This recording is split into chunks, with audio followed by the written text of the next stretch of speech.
कह रहा है name and describe the most widely use method for refining of impure metal.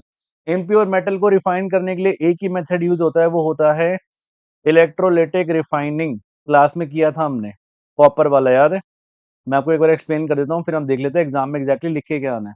Electrolyte refining में क्या होता था, हम एक इलेक्ट्रोलाइट लेते थे, यहाँ पे एक लेते थे इम्प्योर, एक लेते थे प्योर, ठीक है।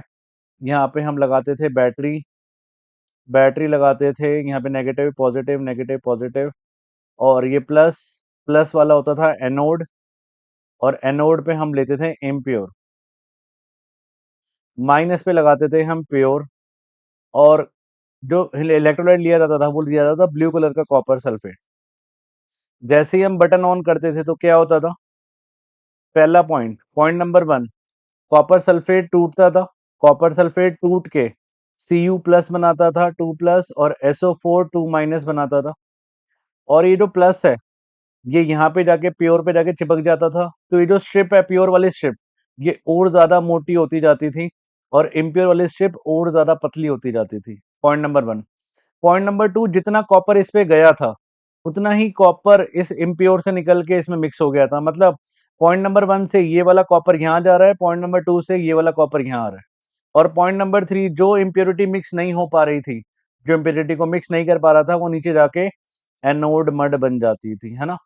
मैं एग्जैक्टली बताऊं कि पेपर में लिख के कैसे आना है, मैं अभी दिखाता हूँ आपको। देखो आगे नेक्स्ट स्लाइड पे, देखो ये देखो, आपको ये पॉइंट लिखने हैं एग्जाम में, तभी आपको पूरे मार्क्स मिलेंगे। ये हमारी स्लाइड है जो हम क्लास में करते हैं, क्लास में पूरी स्लाइड करवाता हूँ मैं ये। मैनी मेटल जैसे कि कॉपर, जिंक, टिन, इनको रिफाइंड किया जाता है इलेक्ट्रोलिटिकली। इस प्रोसेस में इम्प्योर को मैंने बताया एनोड लिया जाता है, और प्योर को क्या लिया जाता है, कैथोड। दूसरा पॉइंट। तीसरा पॉइंट, मेटल सॉल्ट को इलेक्ट्रोलाइट लिया जाता है। यहाँ पे अगर मैं बात करूँ तो यहाँ पे इलेक्ट्रोलाइट लिया गया है आपका कॉपर सल्फेट को, ठीक है।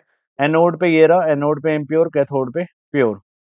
अब जैसे ही हम बटन को ऑन करेंगे होगा क्या, जैसे ही हम करंट को पास करेंगे क्या होगा, जो प्योर मेटल है एनोड से वो इलेक्ट्रोलाइट में मिल जाएगा। भाई जो एनोड से जो प्योर मेटल है, एनोड में क्योंकि इम्प्योरिटी तो है, ये वो चीजें जो हमने निकाली है जमीन से, वो किस में मिल जाएगा, वो यहाँ मिल जाएगा। और वही सेम अमाउंट कहाँ मिल जाएगा, कैथोड पे डिपॉजिट हो जाएगा। भाई ये यहाँ से यहाँ गया, और यहाँ से ये यहाँ चला गया।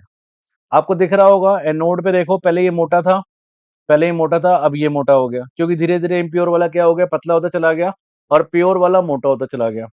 पॉइंट नंबर 3, जो इम्प्योरिटी मिक्स नहीं हो पा रही है, जो भाई जो मिक्स नहीं हो पाई इम्प्योरिटी, वो सॉल्युबल थी, वो सॉल्युबल हो गई, और जो मिक्स नहीं हो पाई वो नीचे जाके बॉटम में एनोड मड बना दी। दिख रही है आपको एनोड मड बन रही है, ध्यान से चेक करो, ये देखो, ठीक है। हम इससे समझते हैं, देखो पहले क्या था, इम्प्योर वाला मोटा था, देखो इम्प्योर वाला कितना मोटा था।